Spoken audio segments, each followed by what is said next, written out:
All right, we're going to get started. We have Thomas Chatsopoulos online with us to give the next presentation. So if I can just remind you that this panel that we're moving into now, the second panel, is focusing on arable crops, the arable crops outlook piece. So we had the big picture this morning with Marcel, who gave a high-level overview of what the OECD FAO agricultural outlook results were from this year. Now Thomas is going to take us into a deep dive into arable crops, and he's with us online. He has about 10-minute presentation, and then we'll have another panel invite a series of speakers, and I'll invite them to come up after he's finished, and we'll have another round of discussions in panel format, and we'll finish at 12:30 to break for an hour and a half for lunch. Okay, so thank you. So Thomas, thank you so much for being with us. I appreciate you taking the time. I'll pass it over to you to kick us off with the presentation. Thank you. Thank you, Leanne. Can everyone hear me well? Yeah, it sounds good. All right, okay. So thank you very much for this invitation. My name is Thomas, and I'm an economic analyst. I joined the OECD and the Outlook team about a year ago, where I work on cereals and various modeling studies related to sustainability. So this OECD FAO Outlook was my first one, and it was not an easy one. From this new role, I'll give you a brief overview of cereals, oilseeds, and biofuels chapters. So next slide, please. And the next one. So on the demand side, what we see is that cereals are going to rise, but at a slower pace than in the previous decade. So this slowdown mainly reflects two factors. One is slower population growth overall, and the second, shifting diets, particularly in middle-income countries, where the expansion of staple food consumption has started to level off. So despite this slowdown, cereals remain overall important for global food security, as Maximo mentioned earlier in his presentation. And as we know from the introduction chapter of the Outlook report, cereals provide about half of the world's calorie intake, which then if we decompose into income classes, it's 75% of daily calories in lower income countries and roughly 1/3 in high income countries. So demand for cereals, which we see here on the left, is relatively concentrated, and that happens mainly in large population centers and major livestock producers. In China and India, demand is driven mainly by food use, whereas in the EU and the US, by feed and other uses. So the key message on the demand side is twofold. Global demand growth is slowing down, and it becomes increasingly concentrated. On the production side, global cereal output is projected to rise as well, and that rise is going to be steady. And the growth will come mainly from productivity gains rather than land expansion. If we look more closely at where cereals are produced, we see that output will remain highly concentrated and more concentrated than demand. And this holds for every cereal that we see here on the right. So the usual suspects will continue to dominate global production, and each one will specialize in particular crops. For example, the US in maize, the EU in wheat and barley, and India and China in rice. This is a good thing, and of course, a matter of comparative advantage, economies of scale, and innovation. But on the flip side, concentration leaves, of course, markets more exposed to regional shocks, be it from extreme weather events, geopolitical tensions, or policy changes. And we have good recent examples for all these. So overall, we do gain efficiency based on this outlook, but also interdependence. The challenge, of course, here is to protect efficiency on the one hand, and then reduce the negative impacts of interdependence on the other. Next slide, please. So as I mentioned before, yield productivity is the main driver of output in the baseline. This means that supply growth from cereals will depend more and more on innovation and efficiency over the next decade. However, in the outlook, we also highlight persistent yield disparities. For example, while high-income countries and upper middle-income countries continue to improve in terms of yields, the picture is different in low-income countries. such as sub-Saharan African countries, where yields still lag behind. As we see here on the graph, this is not to say that some regional gaps are not closing. They do close over time, but there's two takeaways from this. Some yield gaps close, but they close too slowly. And the second is that they do not converge. And they do not converge in countries that are most in need of food security, because those countries are those that are seeing the least productivity growth. Next slide, please. So overall, the next decade points to a global cereal sector that is maturing and more efficient. Global production is expected to grow a little faster than consumption, while trade expands more slowly than either production or consumption. This is what leads to a modest surplus in cereal output and to gradually declining real prices, which are frequently questioned. On the trade side, we see that exports will also remain concentrated among few key exporters, for example, the Americas, the Black Sea, and the EU. Whereas on the other hand, large consuming regions, particularly in Asia, where many countries are import dependent, will meet more and more their needs through increases in domestic production. So trade overall stays at 17% of global cereal output. And that shows, of course, how important international markets are for balancing supply and demand at the global level. So if we take a step back and look at the world as a whole, we see that based on this outlook, it's projected to be well supplied, but also regionally uneven due to local shocks and policy shifts. So the best tagline I could come up with this is cereals markets will be comfortable in aggregate, yet with some discomfort in disaggregate. And the key message here is that, again, cereal markets are becoming more and more efficient. And of course, that's a good precondition to addressing sustainability and resilience challenges. Next slide, please. So now we move to oilseeds. In this market, we see a similar pattern to cereals in terms of production and consumption. They are both concentrated, but production even more so.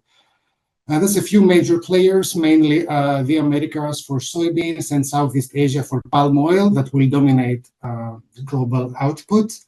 Whereas on the other hand, demand is clustered in Asia, Europe, and North America.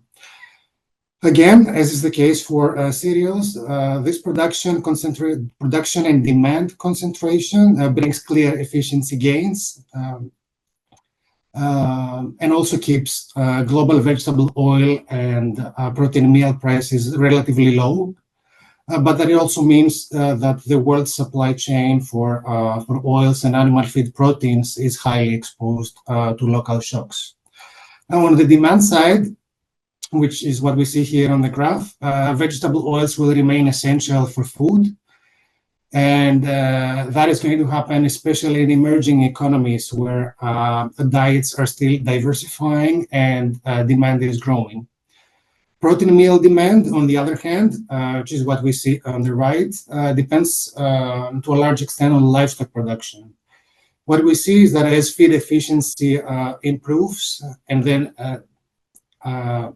dietary growth slows down. So protein meal demand is rising more slowly in those cases. In emerging economies or least developed countries, for example, protein meal demand rises more than animal production, while in more developed economies, it rises less than animal production. Next slide, please. So a big uncertainty in oilseeds lies in yields. What we saw in the previous decade is that yields in some major producing regions, particularly for palm oil and rapeseed, have stagnated, and this is for many reasons. For example, due to aging plantations and labor shortages in Indonesia and Malaysia, and weather variability in all major producers. So with little room for area expansion, future growth must come either from replanting or better yields, or both. But replanting needs time and better yields need investment. So that yield uncertainty creates uncertainty in both global supply and prices for oilseeds and oilseed products. Next slide, please.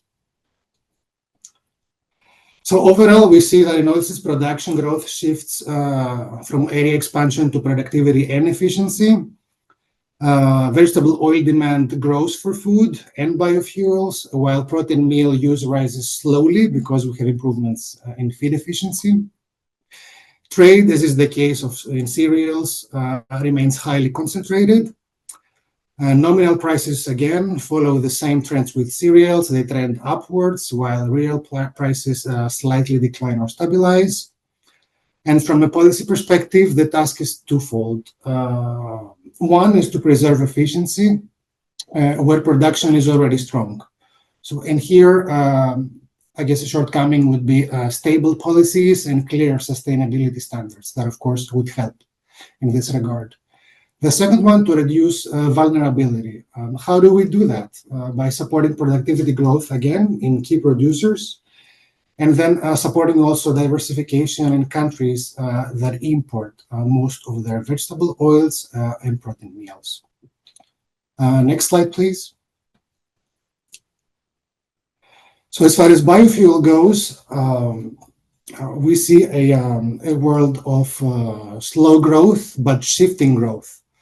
Production consumption, as is the case for cereals and oilseeds, is also concentrated, but the geography of demand is changing a little bit.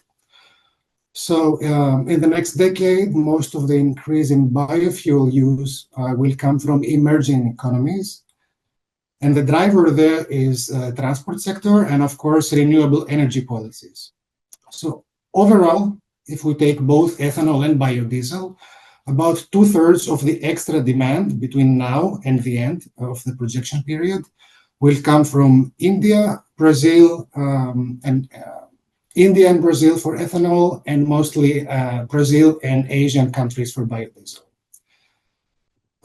In advanced economies, on the other hand, biofuel growth is stabilizing, and this is mainly attributed to two factors. To overall fuel use, which is projected to decline, and to policies that generally support plateaus. So the US, the EU, and Brazil will remain the main producers, and together, of course, they will set the tone for global markets. Next slide, please. So as far as trade goes in biofuels, surprise, surprise, that's also concentrated with a small group of exporters supplying most of the world's traded volumes, and a relatively small group of importers absorbing those imports.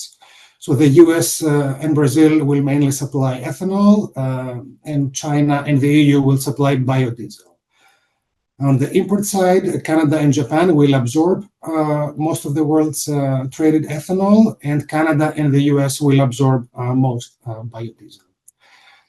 Again, as was the case before, this concentration brings efficiency, but it also creates interdependence. So any policy shift or feedstock shortage in key suppliers can quickly affect world markets. Next slide, please.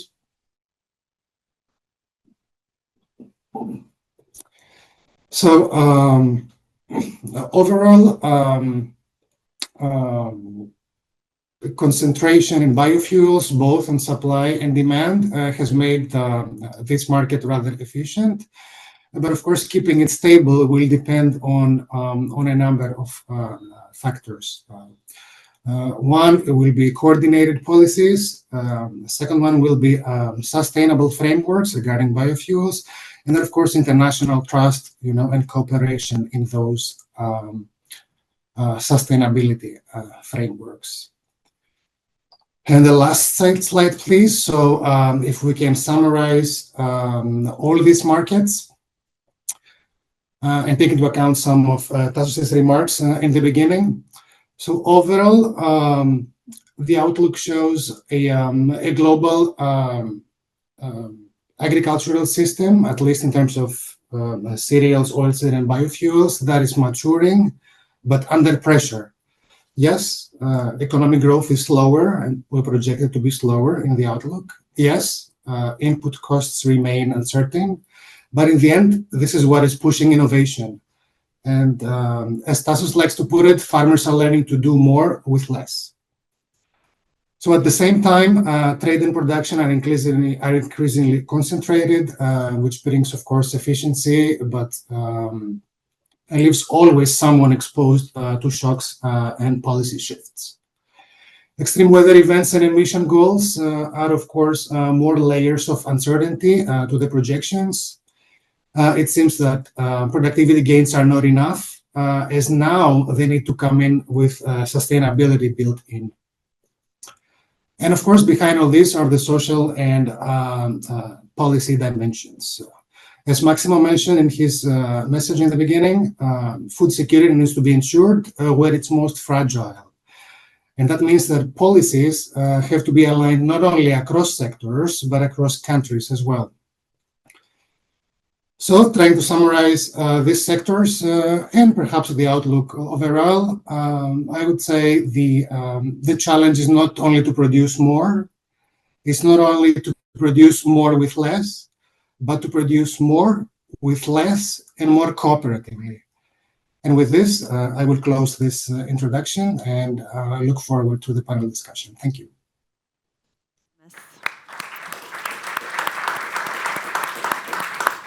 And I guess you're staying with us online, right? So we see you here in the room, so great. So with that, I'd like to invite our next round of panelists up, starting with Iliana Axiotiadis, who's the Secretary General for COSARAL, then Tiffany Stefani, who is the Vice President of European Government Relations and External Communications for Yara International. Welcome. Then Alexander Doring, Secretary General of ForumforAg, which we heard speaking this morning a bit already, and then finally Glauco Bertoldo, who's the Ag Attaché, Ministry of Agriculture and Livestock for the mission of Brazil to the European Union. And Thomas is with us online. So what I'd like to do now, a bit like the first panel, is to give each of you 4 minutes to make some opening remarks, to highlight those themes that you think are particularly important for us to discuss, and then I'll follow up with some questions, and we'll make sure we have time for questions from the audience as well. So why don't we do it from my right-hand side? I'll pass it directly over to you, Iliana. Thank you. And thank you for the OECD outlook. That was really... Yeah. Thank you, and thank you for the OECD outlook, which was I think was very interesting. So when I looked at the slides yesterday, 3 things came to my mind. One was, I think it's a lot more of the same, but I was struck what you just said is, the importance of policy coordination when we talk about food security. And I think what we started seeing is more interventionism, which is not interventionism on prices, but to a certain extent an influence on redirection of flows, I would say. And this is, if I was to take examples, of course we have the government today in the United States, where because of certain decisions we saw the impact, well actually also on prices of soybeans in the US, where prices dropped dramatically, but also there was a redirection of flows from the US from other countries towards China. We saw some intervention in Japan with rice. I think it was last year or 18 months ago. And we also see this, if I was to come back on soybeans, with the EUDR, the EU regulation on deforestation in Europe, which is not, the impact is not felt yet, but we know today that there's going to be a shortage of soybeans in 2026 because of a policy decision. So this is really something that strikes me. We're not back to Soviet Union times, but we have Soviet Union and China still behaving the way they did, but we have also more interventions at political level, either because of the leaders, and we have some of these leaders in Europe as well, or because of policy decisions. So that was my first point. The second point was climate. It's there, we see it, and it's it calls on, and I don't know if it's Stas or someone said, you know, the challenge of science and acceptability of the science in the face of the fact that we need it more than ever. Because what climate change means, and that, I mean, I think we all align here, is not so much the planet becoming hotter, it's the surprises. It's the fact that you think you're going to have a good crop next year, but you don't because something happened. And where crops are not necessarily going to be good where you expect them to be good. And so this requires more flexibility on the market, but we're having in reality more policy interventionism. And you know, if farmers do not have access to the innovation tools that they need, and we have Yara here, so it's also the cost of inputs, which is problematic. And by the way, which also has been impacted by political situations, because we had Belarus being cut off from the supply market when after Ukraine was invaded, not immediately, but I think 2 years later. Sorry. So my third point was sustainability. I have personally a problem with that, and since Tasso started being, you know, not very political, I will continue. My struggle is that we say that consumers want sustainable products, that the new generation pays a lot of attention to climate change and sustainability. But there's a debate at the moment in France around Shein, the Chinese platform, and I think there's a debate we have in many countries. And this is the same generation who seems to not care about the Uyghurs being enslaved, etc. So I'm wondering sometimes, have we not got into a kind of idea that this is what consumers want, and companies are putting a lot of pressure on themselves? And what does sustainability mean at the end of the day? So I have sometimes the feeling we're doing a lot more than is required, and we're not doing enough when we should be doing in order to improve, you know, productivity and have more flexibility on markets. So I just wanted to put this on the table. And all of the above brings me to the fact that at the end of the day, what's most important is food security, because we have all these, you know, unknowns, let's say, and all this volatility, whether it's policy or market or climate, etc. And then the next question that comes to mind, and also drawing from the earlier panel, is what are policies doing to guarantee this food security, and what are they doing that is endangering this food security? And I'll go back to UDR, I'm sorry, but I'm only working on this at the moment, because shortage of soybeans means shortage of feed, and it means what is the livestock going to eat next year? Thank you. Thank you very much, Ileana. Covering many key themes with innovation, coordination, are consumers willing to pay? I'm sure that we'll come back to some of those questions. I'll pass it over to you, Tiffany. Thank you. Thank you very much, Lian, and good morning, everyone. Thanks for being here with you today. So as Yara, from a fertilizer production perspective, of course, one of the key elements that I take away from the presentation of Thomas is the need to increase innovation and efficiency, especially in cereals, but also in biofuels. And that also connects to one point you made in the first panel, basically, Tassos, that fertilizers are a very commoditized market. Most of the time, farmers will consider first and foremost prices as the main leverage to take their purchasing and fertilization decisions, besides what are the crops and soil needs. Yet there are also environmental implications depending on the fertilizer type that farmers are choosing or the way they are applying it. And there, clearly, there is a lot of additional potential. So my first takeaway is that we have an opportunity in Europe to support farmers even more in making every nutrient count. How to do that? We've been looking in our research in Yara. We have a research center in Germany where we have 50 years plus long-term trials, and we do also a lot of trials with farmers and partners across Europe. And actually, the key metric to measure sustainability in fertilization is the nutrient use efficiency indicator, so how much nitrogen goes in or how much nutrients go in, how much nutrients go out of the production system.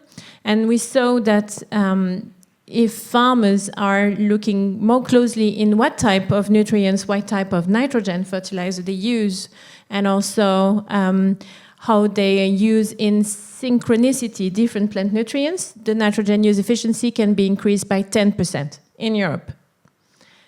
Another 10% of the nutrient use efficiency can be improved by looking into the way fertilizers are applied, using precision technologies, using digital farming. So there's a lot of potential in Europe, yet there's not much incentives and also encouragements for farmers to go with those investments, sometimes that are heavy, sometimes that are simple, but it's also about creating trust.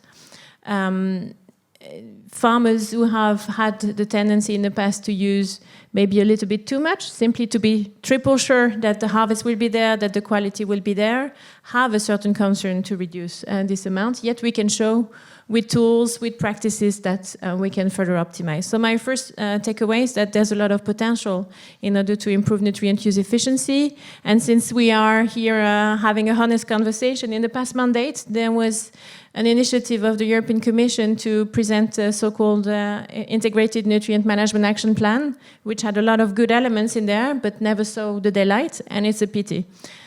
So we hope that in the context of the future policy frameworks discussions, and I'm on purpose not saying politics, but in the context of the policy discussions, there will be a closer focus at that, because that's a real opportunity to have efficiency gains and also reduce the climate impact.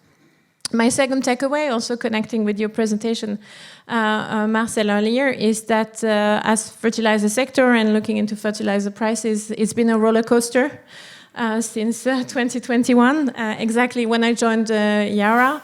Since then, we have had so many different shifts and adjustments to do. The first one being the gas prices and the gas crisis back 2021 that pushed us to reduce production. Luckily, those days are gone. We are much more able to produce at the normal level as Yara, yet the gas challenge remains very high. You mentioned the ratio between US and Europe, Tassos, in terms of gas prices. If we compare with Russia, it's 1 to 10.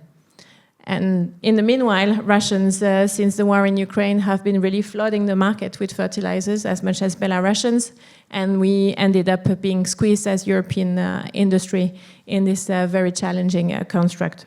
So, as you said, there's more interventionism, Eliana. Yes, whether we talk tariffs, whether we talk sanctions, for us it's been a real journey to from one day to the next to shift also our sourcing practices. Because that's what happened the day the European Union also decided to implement sanctions on Russia. It has to be said that Russia so far has been the biggest supplier for fertilizers and raw materials to fertilizers in the world. So imagine the impact that those sanctions have had since the illegal invasion in Ukraine. And as Yara, we're very consistent in being also respectful of those sanctions. We have to be very careful there. And then the last point, also connecting back to the efficiency and innovation discussion. For us as fertilizer industry, obviously, we are extremely energy intensive. We depend a lot on gas.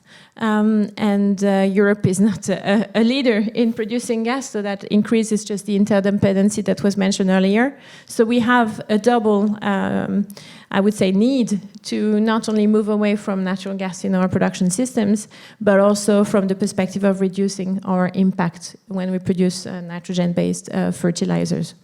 And there really, there are two ways that we can do that, either by switching from using natural gas to using renewable energy, and we're doing that in one of our plants in Norway. We have a 24 megawatt electrolyzer where we already produce for a couple of years a fertilizer that is 100% produced by renewable energy. And we can also do that by storing the CO2 that is part of the production process. And we will be rolling out a major project in the Netherlands to that end next year. Yet, this comes with a cost. We don't expect our direct customers, farmers, to pay for that cost. So we're working very actively in how we can make sure that the cost and the risk of this transformation can be shared. Looking at the prospects that you presented, Thomas, I think we have to triple down on that in order to also succeed on our own decarbonization journey and challenge. Great. Thank you very much, Tiffany. Also, some really great comments. I'm picking up on this theme around trust and cooperation. For you, it was sort of building trust with the farmers, but also these issues around policies as shocks and how the sector is dealing with those kinds of shocks and anticipating them. And then the last point about who's going to bear the costs of the transformation, which I think is one of the key questions that people are mulling over. So that was great. Alexander, happy to hear from you now. Thank you. Thank you so much, and also thank you for the organizers for the invitation to join this panel. And I look first to Thomas. Of course, let's say from a feed industry perspective, we can share many of the conclusions you shared with the public, with the audience today, in terms of the global market drivers on the feed sector side. Of course, I will drill down a bit more, on the European perspective, the EU situation. There's just one point of clarification, Thomas, you maybe come back to, because we saw this rather stunning column on the EU file when it comes to where is the protein yields going in the future, and you put in aquaculture as the top user. We think it's poultry, but maybe it's just a misreading the column that you had there, because aquaculture, unfortunately, has been absolutely stagnant, has been completely overlooked by EU policymakers the past 20 years. And there has been no development at all, unless you mean Norway and Turkey, which has, of course, seen a real expansion of aquaculture production. But that's just a point of clarification. As I'm a trained agroeconomist myself, I'm always interested to see what's behind your estimates. But I want to first share, of course, with the audience, let's say, what we consider on the animal nutrition side as the key market drivers. And I want to pick up where Tiffany left it. It is about nutrient efficiency, very much so in the animal production cycle as much as in plant nutrition. What is a surprising element on the science for me is why is it that plant nutritionists never talk to animal nutritionists, never talk to human nutritionists? We think on the science side there is a real gap here, because globally speaking, as we speak about growing competition for biomass, there should be somewhere, and we feel this is a true gap in many of the analysis, a converging discussion on how we improve overall nutrient efficiency, whether it's in plant production, animal production, or indeed human food production systems. And it's not happening. I'm married to human nutritionists, so I get very good advice here, but usually they're not talking to each other, and that's just an observation. And I think there is a lot we can in terms of creating scenarios and looking where we need to look at in terms of where the low-hanging fruit, or what we need to look in a context of 10, 15 years to improve nutrient efficiency overall. This leads me on the animal nutrition side. The challenge is very easy. Feed conversion rates have been mentioned, but it's all about nutrient density. So we need to pack more nutrients in a kilogram of feed. And how do you get there? With higher biodigestibility of our various raw material sources. How do you get to higher digestibility? Yes, you have technologies like feed additives can play an absolutely important role. Making, phytase is certainly known here as a success story that made increase the bioavailability of proteins in our cereals. So just to give a clear example here. And that is also true for the, let's say, growing amount of volumes of co-products we use. So coming back to my statement before, because there is a linear link between greenhouse gas emission reductions and the increase of use of co-products. The more co-products we use and can convert into high nutritional, the lower the emissions on a per kilogram basis. So now what links us to the fertilizer sector is very interesting. You mentioned Russia. Well, we just noted this summer, fertilizer industry launched a new anti-dumping case against urea imports from Russia, right? I don't want to discuss the reasons behind it, but you mentioned, of course, the energy cost as one driver. Well, urea is also a feed additive, so we are in the game. It's a very important feed additive used in ruminant feeds, and it is a key driver to bring down emissions on the ruminant side. So we have skin in the game. And I say this because for our industry, it was the very first time we've been confronted to an anti-dumping case last year on lysine, which is the number one amino acid in our sector, and that mainly it's the number one limiting amino acid, essential amino acids for poultry, and number two in swine. And here we are. EU just confirmed, again, before the summer, range of anti-dumping import duties for lysine from China in the range of 48 to 58%. So talking about tariffs, it is substantial. And we have more cases in the pipeline right now. So what I'm getting here is the link then to trade policy impacts. Yeah, so it's clear, and that's where I would completely support the vision shared by Tassos. No, it's no longer business as usual. We're clearly at a breaking point, at least where we sit. And this is what we shared also with the Commission just in September. We have, on the vulnerability side, gone into a deep dive in terms of analyzing the strategic dependency on those essential amino acids and vitamins.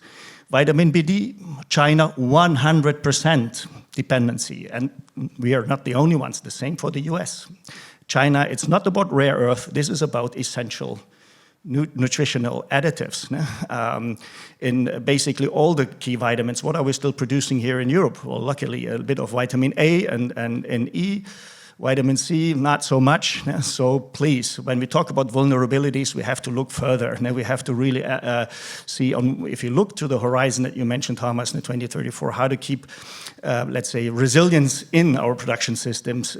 We need to go from fertilizer, we need to go to feed additive. We have to look at the whole picture here. And not here with any solutions, but it's just a factor that we need to take on board, especially when we talk about trade policy. And the world, it's clear we are being asked to diversify. Well, where do you go when you only have one producer of vitamin B, right? But we're taking this seriously, and this is not just about, famous mantra here now in the new Commission is strategic open autonomy. Okay, we have to look at a mix of instruments, how to keep agriculture and livestock production doing what they can do best in terms of providing food and nutrients to our population. And in that regard, of course, it's to the last statement you made in terms of sustainable diversification. As I come back to the biomass equation, where do livestock fit? We have seen a lot of pressures, and as our OECD colleague knows, in terms of pinpointing livestock agriculture as a source of many problems. Emissions, just one of them. But as those that attended the last second global livestock conference of the FAO in September, well, we clearly have now the numbers and the data, and that's the core of the game, to show that actually livestock is part of the solution. Now, when it comes to nutrient efficiency, I think these figures are well known. To produce a kilogram of wheat, you need 4 kilograms of biomass. What do you do with the biomass? Well, the best converter of the biomass is animal nutrition and then livestock production. That's the best use of the biomass that is non-edible, non-human edible. So, and there's a lot more we can investigate here. That's why I'm referred to the biofuel sector. We're certainly not, I mean, we're a very opportunistic industry. We are the first user of the high-pro meals that come out of biodiesel. Rapeseed meal in Europe is the #1 high-pro source in our rations, and of course there's bioethanol providing us DDGS, so the grain solubles from bioethanol production. Unfortunately, we don't get anything from biogas. That's the bit of the blind eye we have here. But anyway, there is a place for everything. And what we are really going for, and what we're suggesting also for the OECD studies, is to look at what is also mentioned in the new vision on agriculture, that holistic view, and for that we need the data to be able to then look at what needs to happen in terms of stimulating the uptake of these mitigation strategies we heard before. And this is where I believe we were quite a bit disappointed in terms of take-up, because we completely agree what you said, Tiffany. The market doesn't offer the rewards at this moment. It's not the consumer. I think this has been the blind eye in the last Commission. It's not the consumer driving this. It is all the low-hanging fruit, all the ways to mitigate and to reduce emissions is 90% pre-farm gate, and that has been completely neglected. Whether it's fertilizer, seeds, feed, animal health products, name it. Nobody has a silver bullet, but as a package, we can absolutely drive the decarbonization of livestock and crop agriculture. We're linked. So that is our recommendation there. What did we see when we saw the CAP, National Strategic Plans? Only 2 member states have adopted an eco scheme that is providing some financial incentives to uptake, in our case, feeding solutions to reduce greenhouse gas emissions. I should mention Belgium, better to say Flanders, for methane reduction, and Portugal on the broader base. How come? that when livestock is seen as the problem in that only 2 member states have provided any kind of incentive to basically reward farmers by moving towards low emission feeding systems. So we hope there will be, in that sense, a rebalancing in the new round of CAP discussion. So just a few remarks from our side. Anyway, we look in the future, we remain optimist, as you saw the numbers from Thomas, in terms of global demand for animal products. It's there to stay. It's the global locomotive of agriculture, and this is our role in the value chain system, together with the whole value chain partners, to offer those solutions that can keep that growth in terms of sustainability targets, but while not forgetting resilience and food security dimension. That's what refers us back to the need to continue with the vulnerability studies as started by the European Commission. Thank you. Thank you. Also, so much to chew on. What I'm really appreciating is the way you're highlighting the way the system fits together, both in terms of how different parts of the sector could be working together to sort of solve some of these problems, but also thinking about how the system percolates costs to different actors and what could be done to make sure that the incentives are right to get innovation for the transformation. So thank you very much. So now I'm going to turn to Glauco, who will give us the Brazilian perspective on many of these questions, I think. Thank you very much for being here. Thank you, Liane. Thank you for the Forum for the Future of Agriculture for the invitation. I'm very happy to be here to bring some of the Brazilian perspective. And also, I'm very glad that the panel was organized by cereal, oilseeds, and biofuels, because when we think about agricultural production in Brazil, we think about a system, agricultural system, sustainable agricultural system, that is not isolated, so is not our cereal, our oil seeds, or our biodiesel. We bring it all together, and all we have is the most successful system in Brazil that relies on first crop with soybeans, a second crop with corn, and then producing with a lot of synergy, food, feed, fuel, and capturing carbon, and so on. So we have a very well-established model of production that brings us to take the most of the land, as Tassos remarked here before, and also keeping our resources available for use. Well, the outlook remarks some growth for the Brazilian production, and of course is a lot related with research, and it's worth to highlight that this growth, it's come from decades from growing production and expansion of area, due to the development of tropical agricultural research in Brazil. So before that, before Embrapa, we had import research from Europe or United States, and when we are able to do our own research, we are able to produce in different sites and also with more yield. The best example to point out of this research success that we have in Brazil is this last week, Dr. Mariangela Hungria from Brazil, from Embrapa, won the World Food Prize for her work with the biostimulants for fixing nitrogen for soybeans.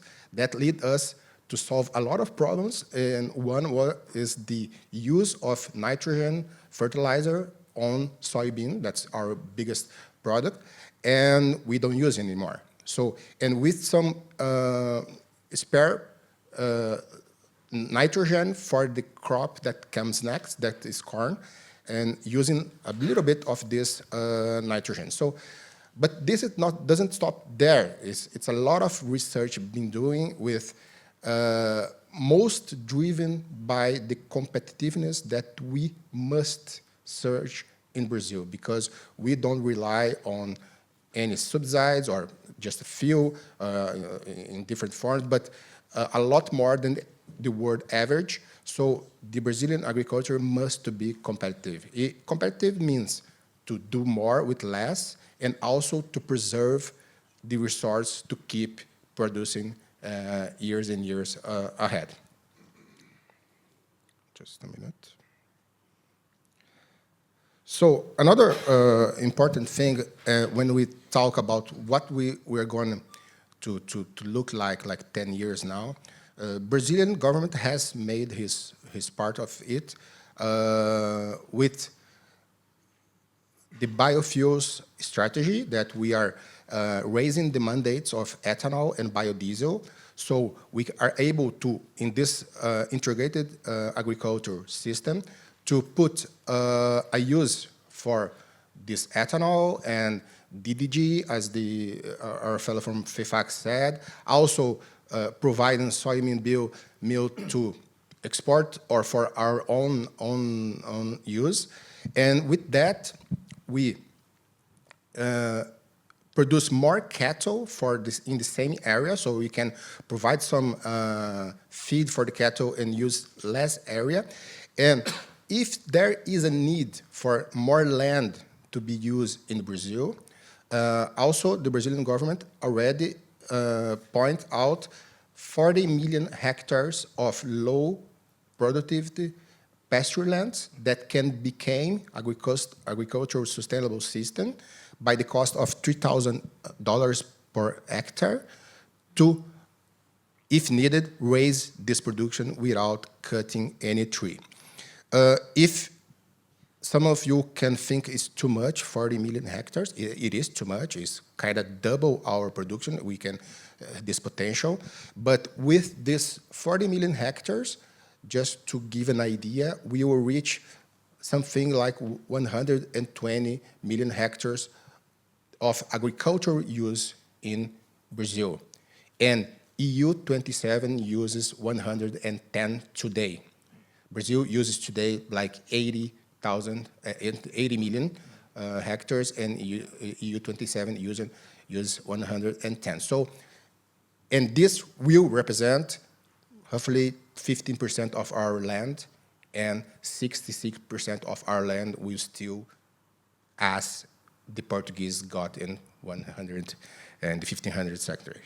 So with that, the last point I would point out is that more than food security that we're trying to reach also and keep it, but a recent study from the Torino University point out that Brazil, the sugar cane in Brazil, put away any discussion related with food versus fuel. So it's no correlation at all that fuel production will increase price of food or lower the food production. And what I see happening in Brazil is the synergy. It's more we produce fuel, more we produce feed and fuel and food. But also, we saw in this study that where the industry of ethanol or biodiesel established, the municipalities, the index of human development raises. So it's a very important social function of the production of the agri-products, as I said here, ethanol and biodiesel. But with ethanol and biodiesel, a lot of meal and DDG is available at the site. So the poultry and the porks productions go to this region. So we saw a development in the countryside of our country with very nice human index development. Great, thank you so much, Glauco. Also, these themes around thinking again in systems, having the whole system working together. And I really loved your example of the Embrapa work and the importance of investing in really core research as well as sort of the modeling research that we're doing, but really thinking about innovation also at that level. So Thomas, you're our last commentator on the panel, and then I'll have one question, and then we'll open up for the floor for others. Thank you. So many points, very, very interesting. I don't know which one to address first. So I'll just pick out a couple. Ileana and Tiffany mentioned the role of input prices and the fact that the recent highs in input prices, in particular energy and fertilizers, affect productivity and will keep doing so over the next decade. So let me give you a little bit of context about what the outlook can tell us on this. So in the outlook, we assume that input costs, especially fertilizer and energy prices, will gradually ease, but they will remain higher than before Russia's invasion of Ukraine. So farmers in the next 10 years are expected to face moderately elevated costs. What this means for productivity? Well, it means two things, depending on whether we look at productivity in the short term or in the long term. So in the short term, high input prices will reduce fertilizer use, that's for sure. And that is going to be particularly important in developing regions, which means those regions are going to have lower yield growth. In the longer term, though, the picture is reversed. High input costs may encourage efficiency and innovation. That means better seeds, better nutrient management, better fertilizers, for sure. This is what the outlook assumes. This is very important to understand. Yield gains in the outlook are coming more from efficiency improvements and less than higher input use. The downside, of course, to this is uneven access because farmers, particularly in low-income countries or import-dependent countries, will still struggle with food security in general and food access and affordability in particular. So on the input prices side, I would say the policy takeaway is give farmers access to technology and then give them finance so they adapt to higher costs. Then another point mentioned by our panelists was, and Tassos as well in his introductory presentation, about the role of climate change adaptation, mitigation was also mentioned by Marcel. How does climate change affect our projections? So what is the role of climate change in shaping our projections in the outlook? As you all know, climate change is one of the biggest uncertainties, not only in this outlook, but in every outlook, and that applies particularly to cereals and oilseeds. So in the baseline, the projections assume that average yields will keep rising in an average way. And that will be supported by technology and better management. We do recognize that extreme events are going to make markets more volatile in the short term. So there's going to be more noise in between, despite most of our lines being rather flat. But we do recognize at the same time that extreme events may be increasing in frequency and intensity in many regions across the globe, and unevenly so. There have been many articles published in scientific journals, and we have had many outlook boxes, both in the OECD FAO outlook and in the EU medium-term outlook, where we take a look at how markets, domestic or global, can react in different conditions as far as weather goes. And one of the things that we keep doing year by year is to design scenarios in the form of weather shocks, be it single shocks, single extreme events, concurrent extreme events, or recurrent extreme events. And in a lot of those studies, we present the results in terms of probability levels. So if we tell you soybean prices may double because of climate change, that's not useful. That's not a wise thing to say, first of all. That's not useful for the farmers. That's not useful for the policymakers. But if we say that soybean prices may double at this probability level, and if that happens at this probability level, let's say 1 in 10 years, these are going to be the market impacts. We are getting to something that may be useful for everyone. So there's a lot of published studies, and we can share them with you, where we quantify the probability of extreme weather events happening, and then the likelihood that the market impacts will be in a certain way.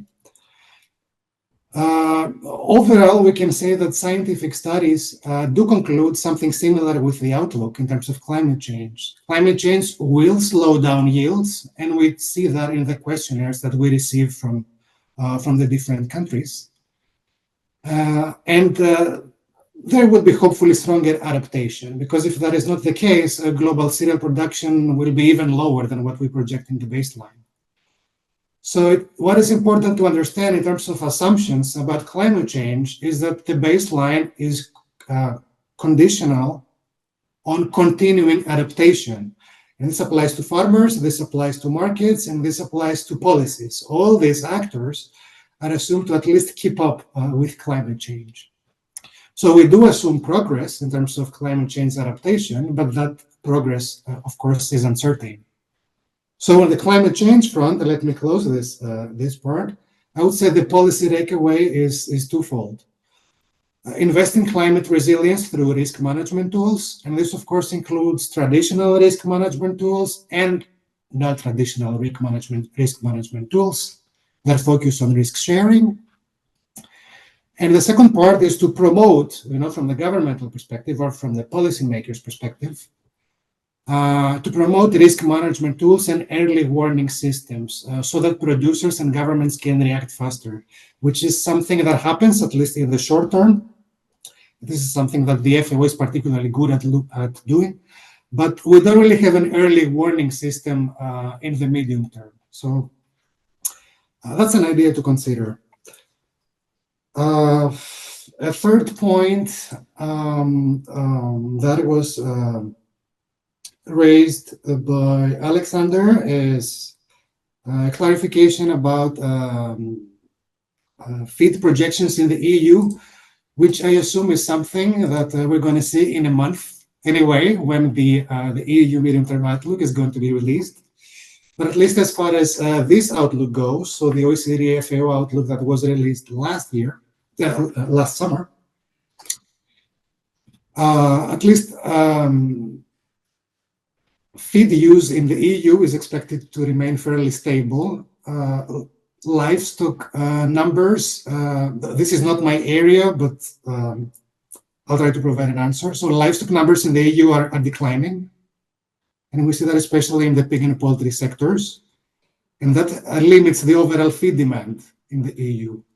Another thing that we see is that feed efficiency keeps improving, and in terms of cereals, maize and barley will remain the main ingredients.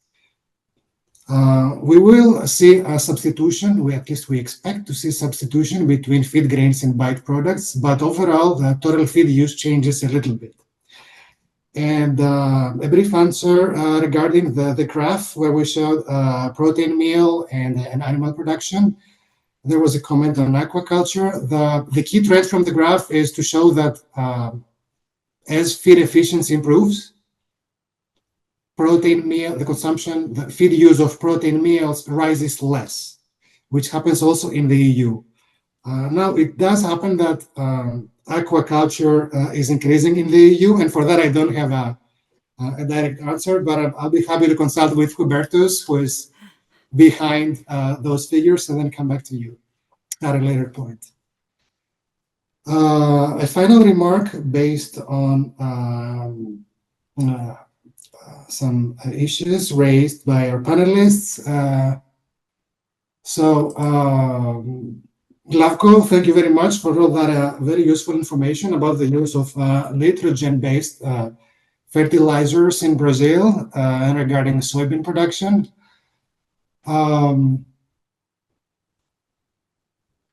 I wonder how we can make use of all that information in the outlook. I do know that soybeans in Brazil use very little nitrogen fertilizer. So it's reasonable for me to assume that as soybean area in Brazil expands, and if it expands, nitrogen fertilizer use will not increase as much. And I think, and correct me if I'm wrong, that most of Brazil's fertilizer demand for soybean comes from phosphorus and potassium, not for nitrogen. And if that is the case, I think this is a good thing because it helps keep fertilizer costs down and also emissions down in a world where trade-related measures focusing on sustainability increase, which is something we see in various research projects here at the OECD. I think Brazil can use that to their advantage, because in other Asian or African regions, soybean needs more nitrogen-based fertilizer to boost yields than what is the case in Brazil. So these are my brief comments on what I heard from the panel.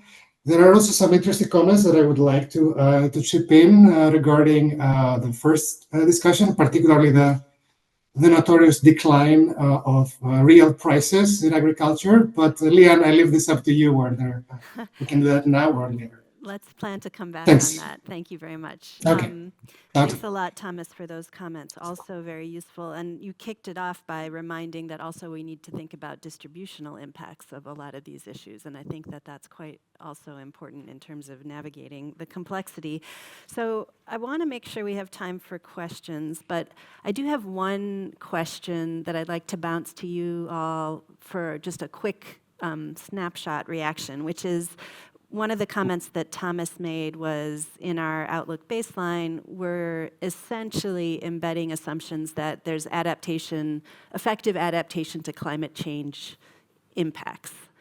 And yet, at the same time, we look at the world and we can see that there's a lot of frictions and unexpected policy behaviors that are popping in that could make adaptation and choices that would lead to adaptation more challenging. And maybe Tassos kicked off the meeting with the end of the world as we know it. So I would like to be a bit more positive and would ask if each of you could think of one example where within your realm of influence or the company or the government that you're working within, where are efforts taking place to sort of rebuild trust or enhance trust and coordination in order to navigate some of the risks that are coming in? Because I think that links also to this innovation and uptick of technology use. So I'm not sure who wants to go first. I'm bouncing. Would you like to take a stab at that? Thank you. Thank you. Thank you, Lian. So from a Yara perspective, really what we've been, the approach we've been taking in order to be, I would say, consistent with our own ambition as Yara, which is to be climate neutral by 2050, and also knowing that there's no way all the challenges in the agri-food value chain can be solved in isolation, is partnerships and collaboration. And since, I would say, 4 years, we have developed a number of collaborations and partnerships across Europe to reduce the climate emissions related to fertilizer use and also improve the efficiency of the nutrients use. We have a partnership with, for instance, Swedish agri-cooperative, Lantmännen, who were our very first customers for the renewable energy-produced fertilizers. And we also announced a bit more than a year ago a major partnership with PepsiCo in Europe, where together we work in 8 countries plus the UK, so 8 countries in Europe plus the UK, to provide to the farmers that are producing oats and corn and potatoes for PepsiCo with the what I would say best-in-class nutrient management advice, but also with lower carbon footprint fertilizers. And that will help to reduce by about a fourth the emissions related to fertilizer use from a PepsiCo perspective. And for us, this helps to create a market for the low-carbon fertilizers. Great. It's a very long process to get to that partnership, but yet it's being very effective in creating the trust also for farmers to change practices. Great. And feel them supported, because in this partnership, as in all of them, and then I stop, farmers are receiving a premium because they are doing more than what they've been doing before. So That's it's essential. a carrot, incentives to adopt. Anybody else? Yeah. I would say it's a daily effort with daily successes, because traders work hand in hand with the suppliers, whether these suppliers are in Europe or in Brazil. You know, there's a lot of cooperation, coordination, including also with customers. And Alex, correct me if I'm wrong. So I would say this is part of how people do business nowadays, right? So it's small successes on a daily basis because the supply chain, works together in reality. Thank you very much.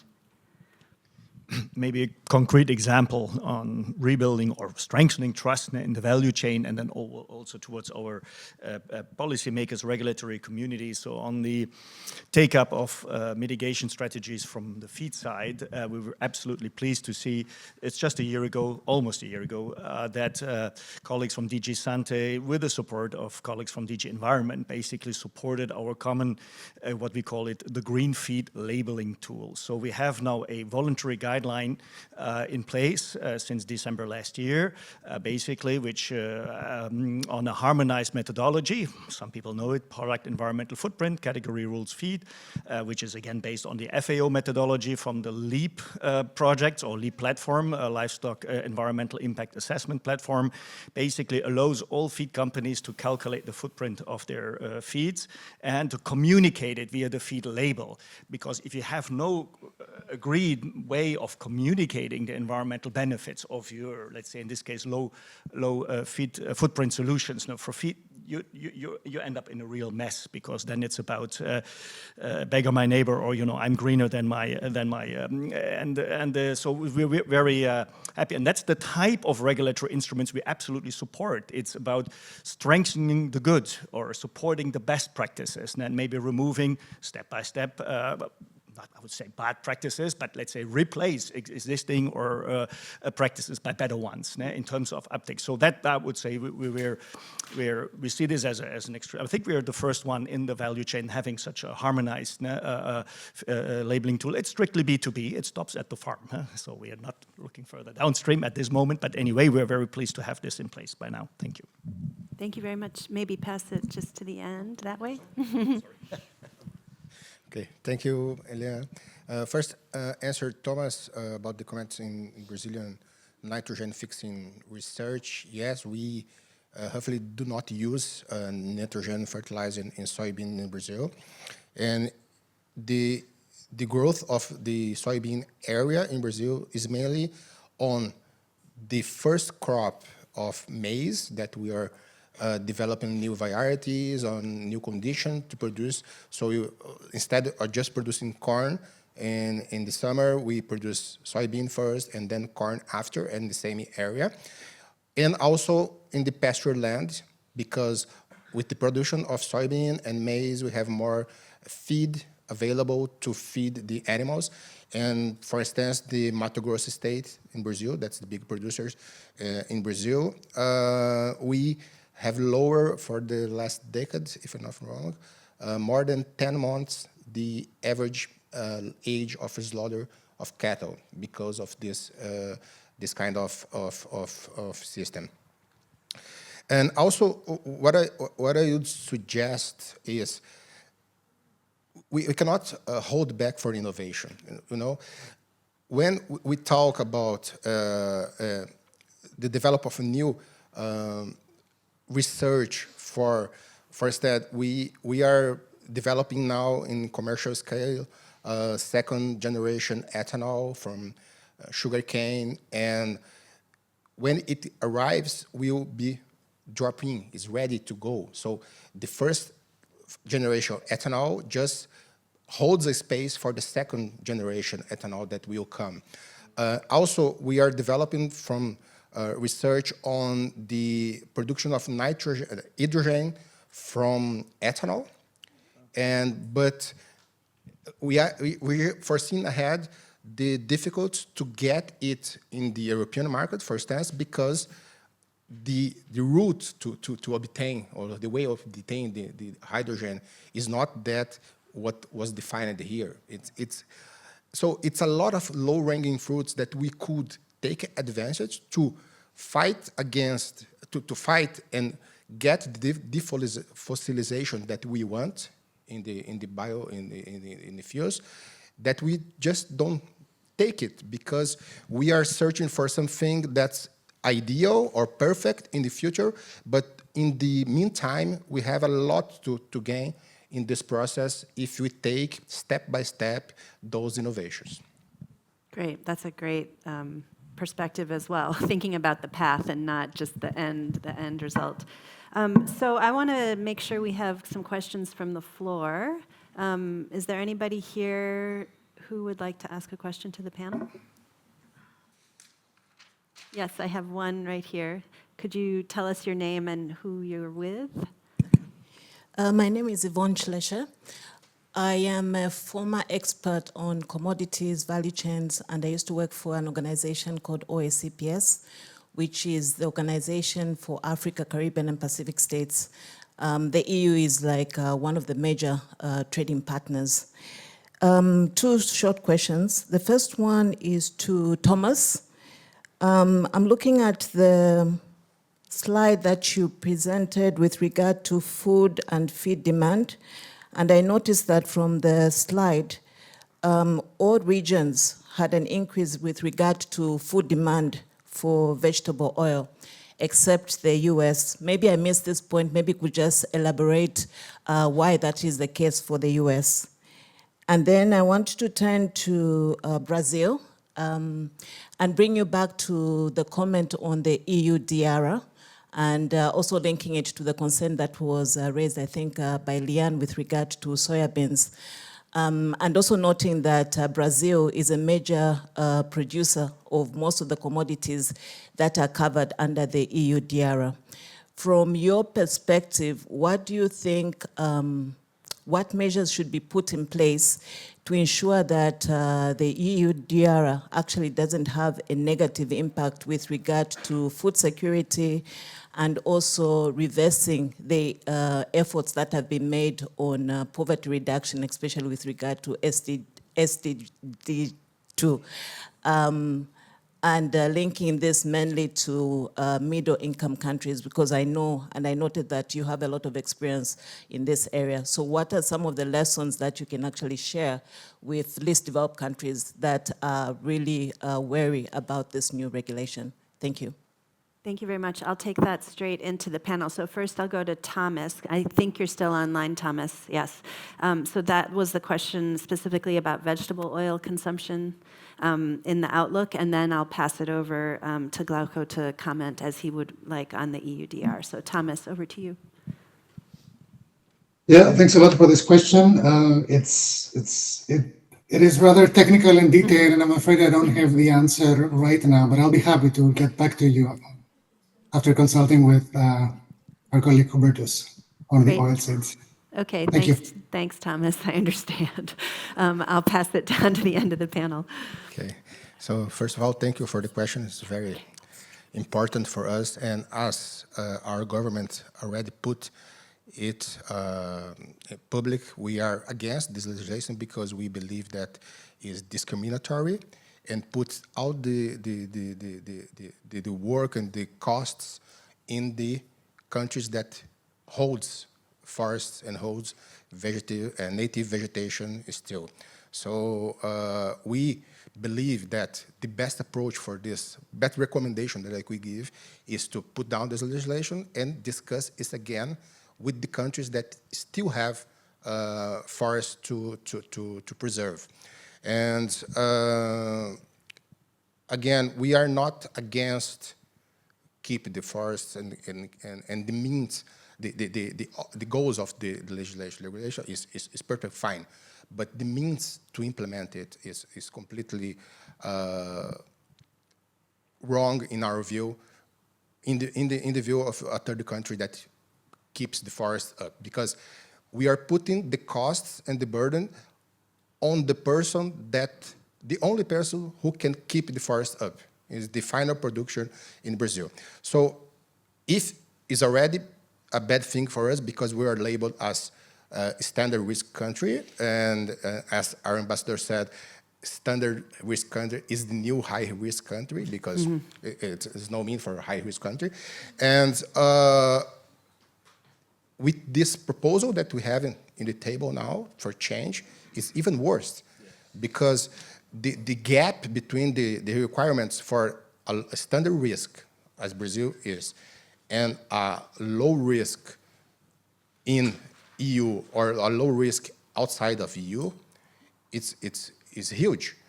And again, it would be very discriminatory, and Ileana can say better than me that who is going to provide this product for EU, and who the EU companies will willing to the supply from Brazil, from United States, because United States, for soybean, for instance, we have three main suppliers: Brazil, Argentina, that are standard risk, and the United States, that's low risk. So what is going to be your choice? And I think the prices you raise here, and you see that coming. And so for my final comment on that is, we believe that paying for environmental service in private land is the best way to go. So if Brazil has 66% of its land native vegetation, hopefully half is on private land, half on is public land. Public land, the Brazilian government has to hold it and keep it and make the efforts to do. But the private land, I think this owner has the right to be paid for those environmental services that he delivers to the world. I think, Ileana, you said you'd like to comment as well. Yes, thank you. Just picking up on the last thing, because the premium will not go to the farmer. So the soybeans will be more expensive, but the premium will go to for the cost of segregating, of reorganizing the supply chains. Companies have, I don't think people realize the dozens of millions that have been invested so far already to implement this regulation, and it's still not implementable because of certain things. And you mentioned our choices, because the Americans don't want to give geolocation, for example. So we start there, you know. And then the other thing is, and you know this better than me, but I think it's important for the audience here, is that it will not be possible to continue to source in every region of Brazil as it was the case so far, because for just practical reasons, the country is so vast. We have hundreds of farmers, you know, putting soybeans in one place. This soybean has to be shipped, trucked, brought overseas, and we're expected to say where every kernel has come from. It's mind-blowing. Someone from the Commission was telling me in a cabinet, I have to say, and you would be surprised which cabinet, was saying that this regulation is more complex than the legislation that the EU has on money laundering. So this is telling you a lot, honestly. So just more seriously, it is really, I don't think anyone can give you an advice, because with the best of preparation, which Brazil has done, it's still a big issue, really. And I remembered something Thomas said at the end of his speech. He said, produce more with less and more cooperation. And I think we miss this very much. I should just Okay. just One thing, very final. quickly. The coffee in the European Union is safe because the coffee sector in Brazil is all set for that. And the cattle is not, it's a little behind, but as someone from the Commission put out, is one hamburger for year for a person in Europe that represents the Brazilian cattle that comes for here. So it's nothing. And soybean is most concerned because of our logistics to come here, not because it's from the forest land, but because it's hard to segregate and to make sure that every grain came from the forest, not the forest land. It's because it's not possible to segregate in all the ports. That's what I meant from some regions. It's not because work has not been done. It's that because physically you cannot necessarily segregate in all the ports. Thank you. So I'm going to, okay. Just one word from the feed. Lunch is Yes, feed industry side, we're the biggest consumer for the soybean products, far and away. We haven't discovered deforestation just because of EUDR, right? So when it comes to the trust question you just asked earlier, Why is it that there is this mistrust against private sector certification, which is usually accepted in many other areas? It's never foolproof, right?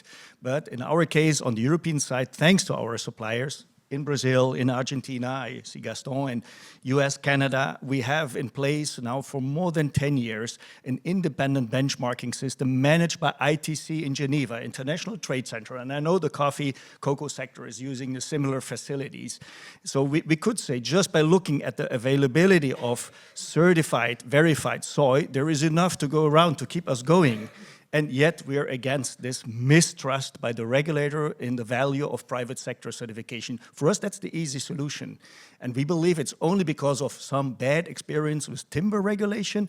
Sorry, I don't see the relation between timber and soy. I still have to find it. Thank you. So clearly we could spend another full day talking about the EUDR, and I think that there's many themes that come in with that as an example that have resonated already this morning.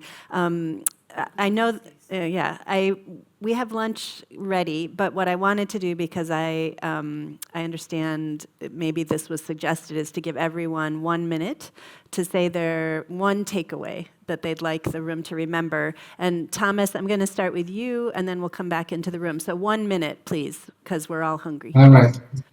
Okay, thanks, Leanne. So if I could summarize a few takeaways from the outlook, I think everybody knows which one is going to be my closing one. Eliana already mentioned it. So I think that the outlook overall, not only this particular outlook, but every outlook, shows that the global food system is adapting and maturing. Productivity continues to go up, farmers are becoming more efficient, and innovation is hopefully spreading. Trade and technology are there to help, and sustainability goals are challenging, but this is exactly what is driving smarter policies and new opportunities, both for farmers and policymakers. So my takeaway for the day is we can do more, we can do more with less, and we can do more with less and more cooperatively. This is what I would like everyone. Okay, thank you very much, Thomas. Thanks. I'll pass down here, and then we'll make our way back. Thank you, Leanne.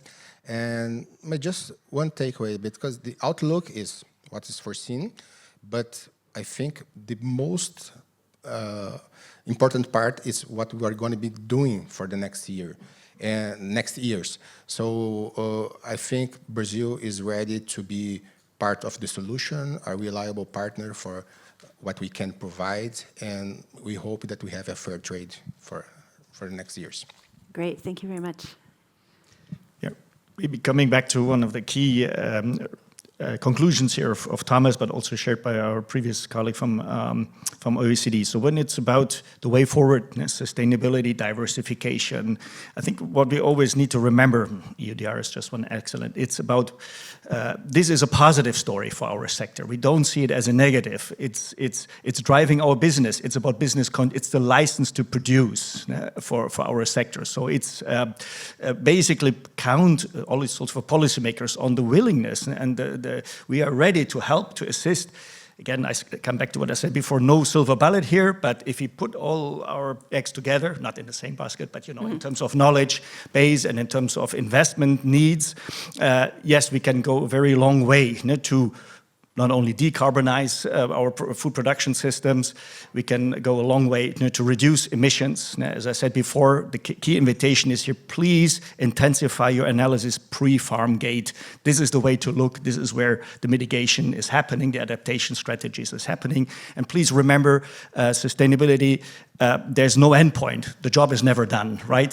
So that means be careful with regulatory practices that are building a constraints, a kind of would limit our capacity to bring innovation to the marketplace. Thank you very much. Thank you.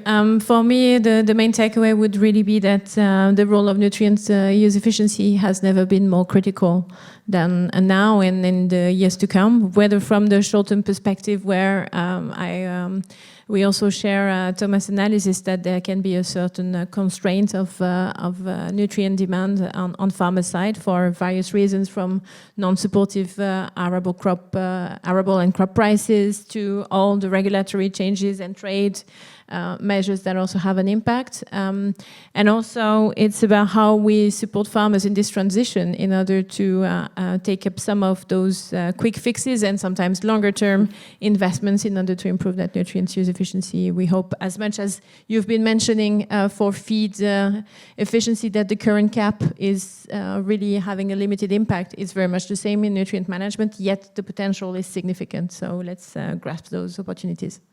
Great, thank you. Ileana, last word.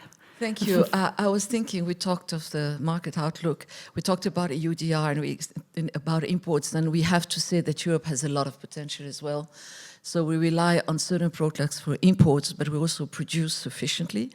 And as traders, that's the role of traders, is to move products around where they are needed, from areas of deficit to areas of oversupply. But I would like to come back as well, because that was, and it was interesting that Thomas brought it up also as OECD, is the impact of policies, and that policies must not stop trade, basically, and hinder it. Great. Okay, so that's a very comprehensive wrap-up, and so join me with thanking the panel.